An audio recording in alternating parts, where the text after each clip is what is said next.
আসসালামু আলাইকুম ভিউয়ার্স, আশা করি সকলে ভালো আছেন।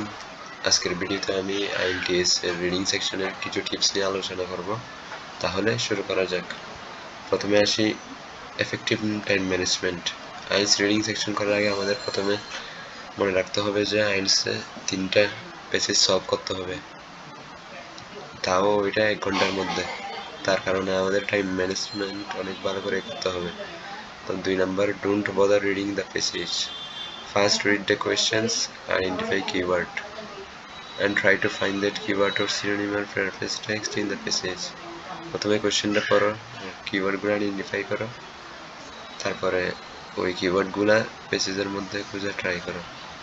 তারপর 3 number, for section 1 and 2 skimming and scanning will be the best. Section 1-2 এর জন্য স্কিমিং মানে সব ভুলে যাওয়া সবচেয়ে ভালো হবে। আর 4 নাম্বার, ডোন্ট ওভারথিঙ্ক, অতিরিক্ত চিন্তা করবে না। আশা করি আপনারা টিপসগুলো বুঝতে পেরেছেন। ভিডিওটি ভালো লেগে থাকলে অবশ্যই লাইক এবং সাবস্ক্রাইব করে দেবেন। ধন্যবাদ।